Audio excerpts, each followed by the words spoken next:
And good morning again. We are very pleased to having now with us Executive Vice President Virkkunen to present the AI package, which was discussed yesterday at the meeting of the College of Commissioners and finalized this morning in written procedure. So the documents should also be on the way very, very soon, if not already out. EVP Virkkunen, thank you for being with us. Please, the floor is yours. Good morning, dear audience. College has approved two important new plans, the Apply AI strategy and the AI in Science strategy. These strategies, they are another clear step toward our vision, making Europe a true AI continent. The Apply AI strategy is our plan to integrate artificial intelligence into our key industries. And our goal is very simple here, to spark innovation and make our businesses more competitive around the world. For companies, AI means huge jumps in productivity, also better opportunities for operations, lower costs and also major innovation. And for the public sector, we see that AI helps to offer new and better services for our citizens, and it also supports evidence-based policy making. However, in last year, only 13% of European businesses were using AI, and there was also huge differences among member states. But the good news is that in Europe, we have very strong advantages in AI adoption, because firstly, our companies, they lead the global market in industrial automatization, a critical foundation for industrial AI. And secondly, we have a very vibrant ecosystem of startups driving innovations, both in the development of frontier AI models and in their applications across sectors, from healthcare and energy to robotics and defense. And thirdly, our computing infrastructure is growing now very, very fast. We have been building already 13 AI factories, and we are recently launching a call for interest for new AI gigafactories. The call received investment interest for over 200 billion euros, and this very clearly shows a very strong commitment to investing in AI across Europe. The strategy takes a sector-by-sector approach here. It focuses on the specific needs of industries and the public sector, making sure our policies are targeted and effective. We are setting an AI-first policy here. We encourage companies and public sector to always first consider AI solutions when making strategic decisions. Naturally, this requires careful consideration of opportunities and also risks. We are also setting up flagship actions to show AI's powerful potential. Here we have identified 11 sectors, and let me share some examples on them.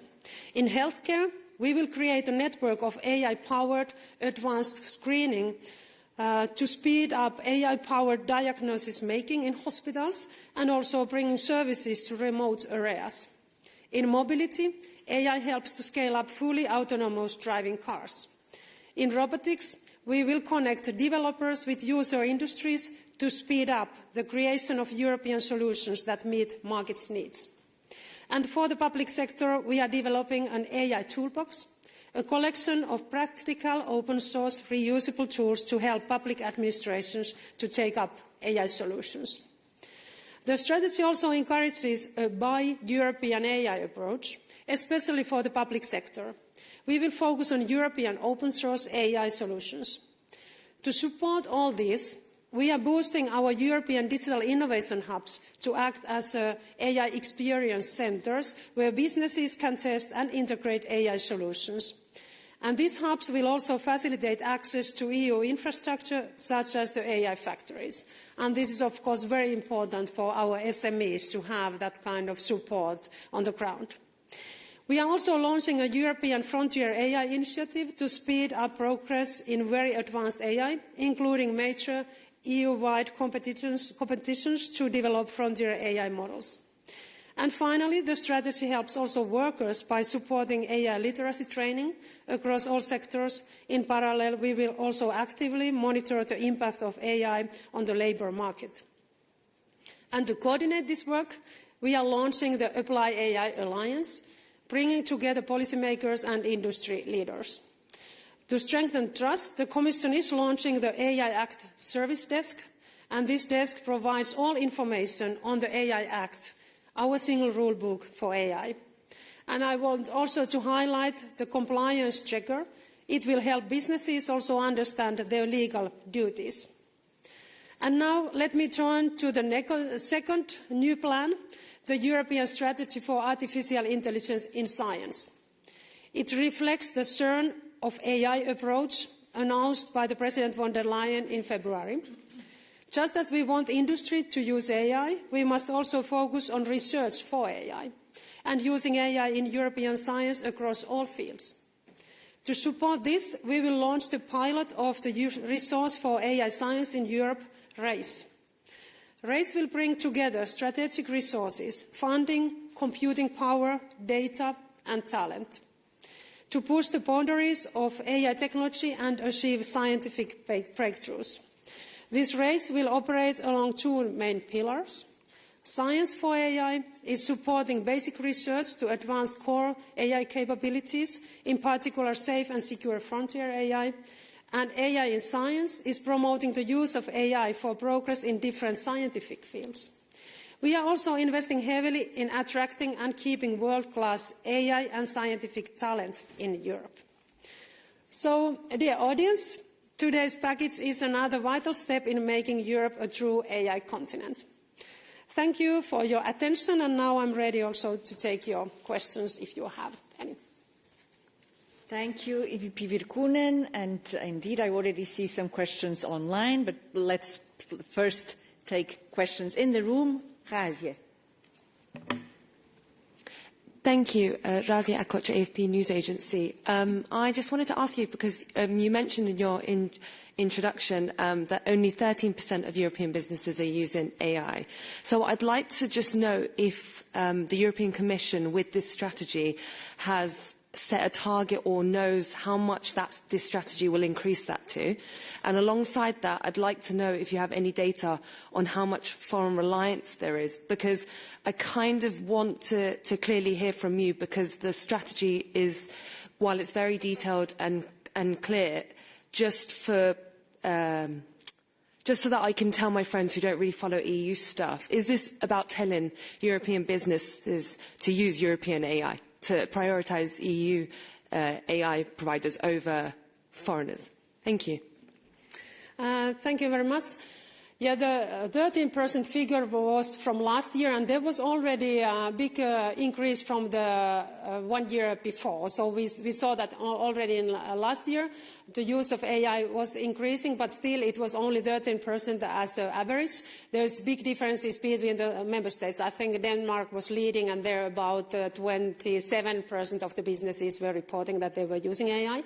And in some member states it was only few percent. So there was also big differences among member states according to our statistics. But I'm expecting that in this year it's already much higher, because we know that there is more and more AI applications now in the markets.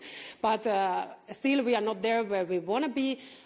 We have set a target in our digital decade strategy that in 2030, 75% of the European businesses should use AI and cloud services and that kind of new technologies. And of course, currently the situation is often that the businesses who are using AI, they are mainly using them in the office work. And what we are now targeting in this strategy is really to go to our industrial sectors and to really comply for example, AI together with our robotics, and to make sure that we can be much more productive and competitive when we are really combining our AI developers together with our traditional industry. So this is very much about this strategy. So we are looking healthcare and pharma, robotics, also transport sector, climate, environment, energy sector, that how we can really use in the processes also AI, not only in the office work, where it's also, of course, very beneficial. So we are here focusing on these 11 strategic sectors, which are the sectors which were also underlined in Draghi's report, that these are very important for European economy, and Europe is very strong in these sectors. So we are focusing now first on those. And then the second element, it's about SMEs as a whole, because we know that 99% of our companies are SMEs, and we know that often they don't have the same resources really also to understand that how they could use AI, and they need much more support. And here we are using our digital innovation hubs to support us. So we have that kind of digital innovation hubs in all the member states, totally 250 of them across the European Union. So we are covering 85% of our regions with this. And these digital innovation hubs, they will really help our SMEs on the ground also to look at how they could use AI, and they are doing this matchmaking also with our AI developers, with the European AI developers, also with our AI factories, that they can also use the computing capacity of needed. So I see that this is very important support for our small companies, what we can offer via our digital innovation hubs, and then we have these specific actions to these 11 strategic sectors in this strategy. Yes, you want to come back on? Is it about prioritizing? Yeah, just a second. Yeah. Is it about prioritizing European AI over foreign AI? What we are doing now, for example, via our digital innovation hub, so there we are launching different calls for European developers, but also, of course, all the time now when we are opening different calls, we can set it, and we are often setting it as a criteria that we should favor European solutions. Of course, we don't always have European solutions in all technologies, but always when there is, it's important that we are encouraging these innovations also via public procurement and via our calls also. Yeah. Thank you. Other questions in the room? No? Then we go online. Luca Bertuzzi. Good morning. Thank you for the press briefing. I have two questions concerning the cultural sector more specifically. The strategy mentions that there will be a study on the legal challenges stemming from generative AI and copyright enforcement. Can you tell us what is the relationship between the study and the upcoming review of the copyright directive? Do you envisage reopening of the copyright directive or targeted amendments, as we have heard from some EU officials in the past weeks? Secondly, the strategy mentions that the Commission plans to support the development of pan-European platforms for media. What sort of support do you envisage? Will the Commission provide the infrastructure for this platform? Will the Commission bring together different media outlets? What's your strategy here? Thank you. Here we have identified that the cultural and creative sector is one of our key sectors, and there we want to help also to uptake on AI. And here we have, of course, already different programs what we can use, like a Creative Europe program and a media program there, for example, to facilitate also these new innovations in this sector. And when it comes to copyrights, we will have the review, as you know, on next year. And now we are gathering also information and evidence for that review, what is the state of play with the copyright directive in different member states and among stakeholders. Personally, I see that in the copyright directive, we are covering all the fields what should be covered, but now we have to be sure that we are also, that it's fully enforced and respected also, our copyright rules. And we see that with AI, it's often challenging. So, but it's a clear obligation according our rules that all the AI developers, that they have to respect our copyrights. And it's also part of our code of practice and the guidelines that were published now in summer. Thank you. Another question online, Gian Volpicelli. Hello. Here's the cam. Yeah, good morning, Gian Volpicelli, Bloomberg News. A very quick question. I was going through the press release, and there is a mention of €1 billion mobilized to encourage some of the aspects of the strategy. Can we break it down and also explain the provenance of the funds, please? Yes, we are investing 1 billion extra to these strategic sectors and now do these projects, what we have identified here.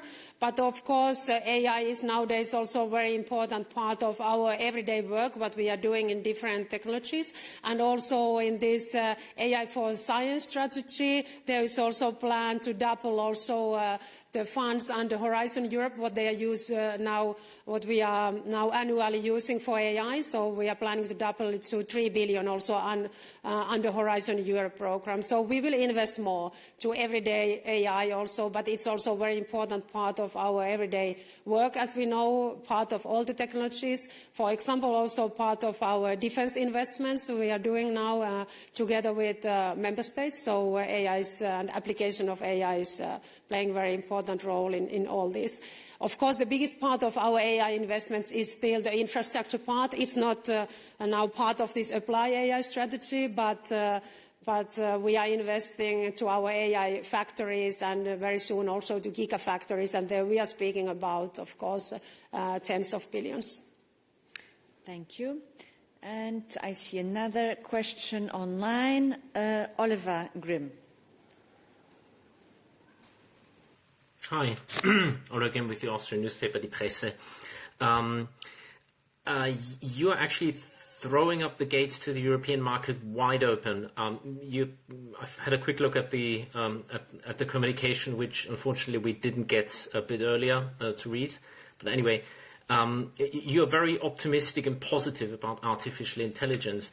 How do you prevent that this market is going to get gobbled up by Sam Altman, by the next Chinese AI giants, by Mark Zuckerberg and Meta, and so forth, who are already heavily lobbying the Commission, other policymakers, to get a big position there? We saw the same thing happening with solar industry, with electric cars. The Commission was very optimistic about these things, said this is the future, we're going to do everything for this to thrive. And then in the end, it was foreigners who profited and Europe that was losing out. How do you prevent that? Don't you have to be a bit more protectionist about the European market for AI? Thank you. I see also that more and more industries and citizens and also governments and regions, municipalities, they are also very interested in that from where they are buying different services and products, because we see that it's very important that we are independent and we have technological sovereignty, and that's why it's important to boost also European alternatives and support our own startups and SMEs. So I'm very positive because I see that we have very strong ground or basis for our success, because we have a very strong research and scientific basis on AI, and also we have 7,000 startups who are developing and training AI. So now we have to really give a boost for those innovations, and of course our AI factories and gigafactories are very important investments in this perspective, because often our small companies and researchers, they are lacking access to computing capacity. So infrastructure part is something that European AI developers, they have been lacking very much. So we are now having very good progress on there. And this is now the next important step, that we have identified now the sectors where Europe is very strong. So we think that Europe can be very competitive also when we are now putting together our traditional industries and AI developers, because we can create new products and services, and we can be so much more productive also when we are combining these two things. So that's why we have now identified these sectors, and especially, of course, I see also that there's great potential among our SMEs on uptake of AI. So Europe we have to build to our own strengths. Of course, the big tech, they have their own strengths, but also with our rules, with our Digital Markets Act, we are also making sure that nobody shouldn't use the very dominant market position to block new innovations from European market. So we want to make sure that we have fair and transparent and democratic, safe online world also in Europe. And I think we have good rules in the place also to take care of that. Thank you, EVP. Any other questions? I don't see any. So with this optimistic but realistic note, we bring an end to this press conference. Thank you very much for your presence and availability, and thank you for your interest and questions, and thanks also to our interpreters. Wish you a good day. Thank you, everybody.